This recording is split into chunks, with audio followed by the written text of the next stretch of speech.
চলে এলাম আপনাদের মাঝে ভীষণ একটি মজাদার রেসিপি নিয়ে। শসা দিয়ে কার্প মাছের ঝোল এটি একটি সুস্বাদু ও স্বাস্থ্যকর রেসিপি যা আপনাকে দেবে ভিন্ন স্বাদের অভিজ্ঞতা। তাই লাইক দিয়ে সবাইকে দেখার অনুরোধ রইল। তো যাওয়া যাক মূল পর্বে। চলে এলাম আপনাদের মাঝে, যে যেখানে থাকো কাছে বা দূরে সবার জন্য দোয়া রইল। তো আজকে রেসিপির জন্য কিছু শসা নিয়েছি। তো শসাগুলো ভালো করে কেটে কুটে পানি ঝরিয়ে নিয়ে নিলাম। দেখতে পাচ্ছেন শসাগুলো আমি লম্বি করে কেটে নিয়েছি।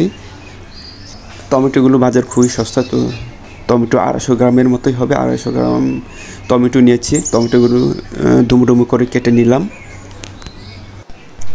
আর পেঁয়াজগুলো 4-5 পিস হবে। পেঁয়াজগুলো কুচিয়ে নিয়েছি। আর কাঁচা মরিচগুলো ফালি করে কেটে নিলাম।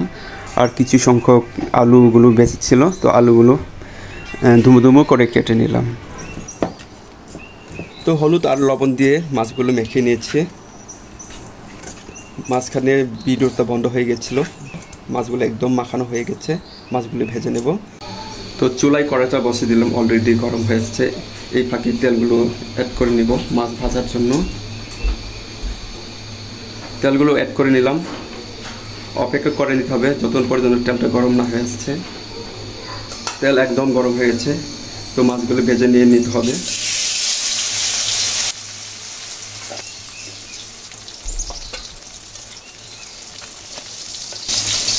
তো মাছগুলো এইভাবে নেড়ে চেড়ে দিচ্ছে। মনে হয় এক পাশ হয়ে গেছে, তো এক পাশগুলো এইভাবে উল্টে দিচ্ছি এক পাশ।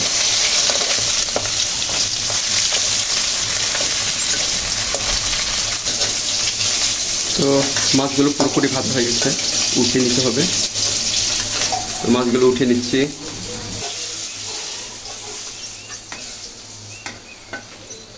আর এক ব্যাচ ছিল, এই এক ব্যাচ ভেজে নিচ্ছি।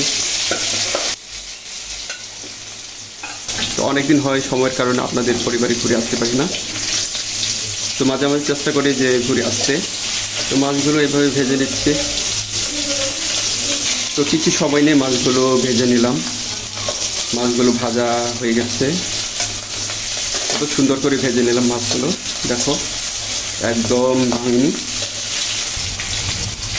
মাছগুলো উঠিয়ে নেব, মাছগুলো ভাজা হয়ে গেছে যেহেতু। তো মাছগুলো ভেজে নেওয়ার পর তেল একদম শুকিয়ে গেছিল। এরপর তেল হালকা পরিমাণ যোগ করে নেব। তো তেল গরম হয়ে এলে এরপর কুচিয়ে রাখা পেঁয়াজগুলো অ্যাড করে নিব।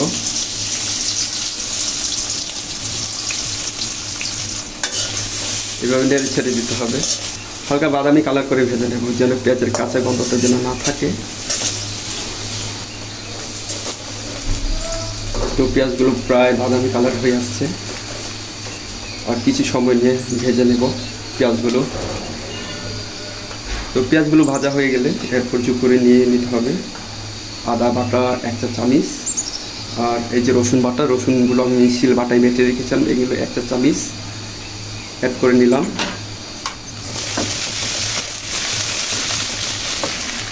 এরপর যোগ করে নেব স্বাদ মতো লবণ। চাইলে আপনি বাড়িয়ে বা কমেও নিতে পারেন। তো মশলাগুলো কিছু সময় নিয়ে কষে নেব, যেন মশলার কাঁচা গন্ধটা যেন না থাকে। তো এর মধ্যে দিয়ে দেব হলুদের গুঁড়া অ্যাড করে নিলাম।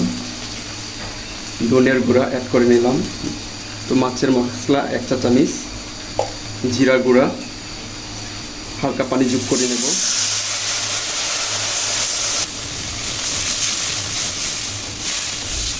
তো মশলাগুলো কিছু সময় নিয়ে কষে নেব। মশলাগুলো যত ভালো করে কষে নেবেন তত কিন্তু তরকারিটা খেতে দারুণ টেস্টি লাগবে।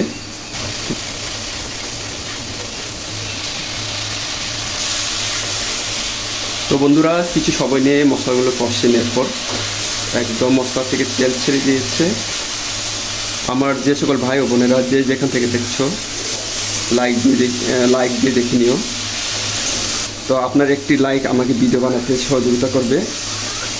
আর এই রেসিপি যদি ভালো লাগে তো বন্ধুদের মাঝে শেয়ার করে দিও। আর এই ভিডিও কেমন হয়েছে তা জানিয়ে কমেন্ট করতে একদমই ভুলো না। তো আপনি যদি আমার এই চ্যানেল নতুন হয়ে থাকেন অবশ্যই একটা সাবস্ক্রাইব দিয়ে আমার পরিবারের পাশে থেকে দিও।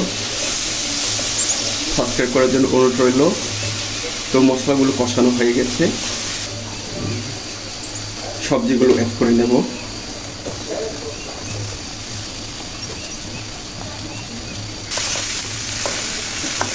সবজিগুলো ভালো করে নেড়ে চেড়ে দেবো মশলার সাথে, যেন মশলাগুলো সবজির সাথে ভালো লেগে থাকে।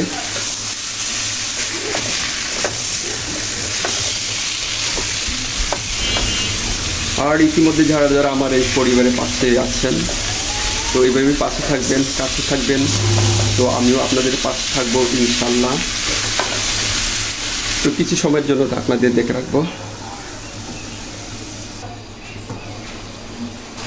তো সবজিগুলো কিছু সময় নিয়ে কষে নিলাম, একদম হয়ে আসছে। তো এই ফাঁকে টমেটোগুলো দিয়ে দিব।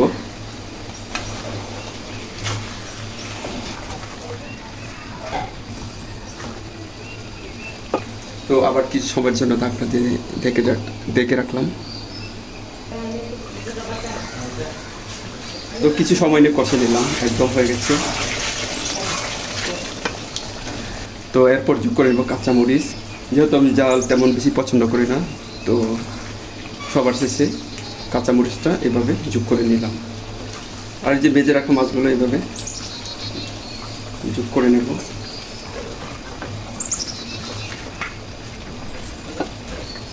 তো সামান্য পরিমাণ পানি যোগ করে নেব। তো সামান্য পরিমাণ পানি দেওয়ার পর এরপর হালকা নেড়ে ছেড়ে এইভাবে দিয়ে দেবো। এরপর 5 থেকে 10 মিনিটের জন্য ঢাকনা দিয়ে দেখে রাখবো। চুলার ভলিউমটা হালকা ভারী দিতে হবে, যেন তাড়াতাড়ি নরম হয়ে যায়।